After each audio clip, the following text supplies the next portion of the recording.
Hey, we've been in Romans chapter 3. Today is no exception. We are in chapter 3 verses. We're going to do 27 and 28 today. And we're going to talk about boasting. We love to have bragging rights. We talk about that. And sometimes we do competitions and we do things just to have the bragging rights, to say our team won. And we'll get into that, even with stuff that's not like a team I'm not really on. Right? Like the Flyers or the Eagles or the Phillies. I'm not actually on that team. I'm a fan. I live near Philadelphia, and so it's pretty cool. But, yeah, I guess I could have bragging rights, but I didn't play in any of those games, right? That they may have won or whatever. You see what I'm saying? We like to brag about a lot of different things.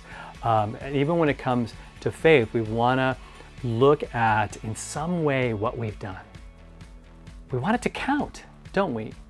And God notices, God knows, and God is there to encourage us to do the right thing when we love other people, when we make a good choice.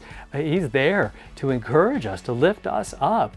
And we can actually, one of the things we can follow through on in the Word today is to help each other, right? To encourage each other to do the right thing and to just to have the right attitude and all those things.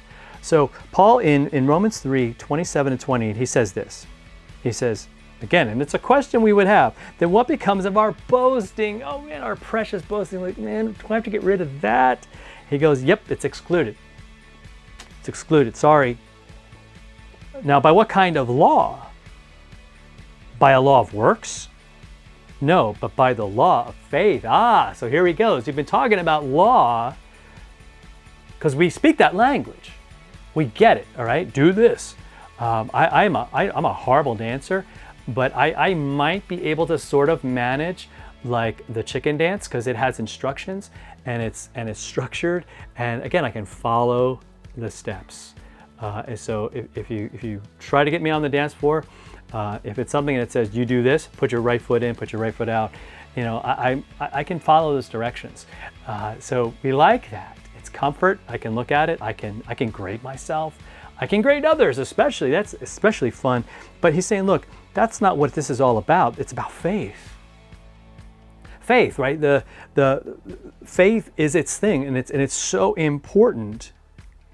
And Paul says, for we hold that no one is justified by faith apart from works of the law. For we hold that one is justified by faith apart from works of the law, because we're justified by faith in Christ. Again, the things that we do are a response. It's showing our appreciation, right? It's who we are now, right? We're being transformed by the renewing of our minds, as Paul says in Romans, and later on in this book, this letter that he wrote, transformed. So I begin to have the heart of God, right? The heart of Jesus. I begin to sort of say, okay, what's your will, or what do you desire? But it's because I've been saved. It's because I've been made right. It's because it's not right. Because if it's about the law and doing all these things, you'll never be enough. You'll never do enough. And you'll constantly be just hounded and plagued and tortured by what you can't do and how you don't measure up. And a lot of us torture ourselves a lot of the time. God's going, how about some freedom? Okay, freedom not from doing good things and doing God's things, but freedom to do those things for the right reason, because you're a child of God, because he suffered, because he died and rose, gave you life, forgiveness, happiness, and eternal life. Man, what an awesome thing. I don't want anyone to miss out on that. So your follow through for today is to let people know. Okay, it's not about the boasting. Okay, let's not boast about ourselves. Let's talk about God. Let's focus on him. Right? Let's live for him and in his grace and love and forgiveness that he has given to us. All right, you have a great rest of your day. We'll talk to you next time for another follow through.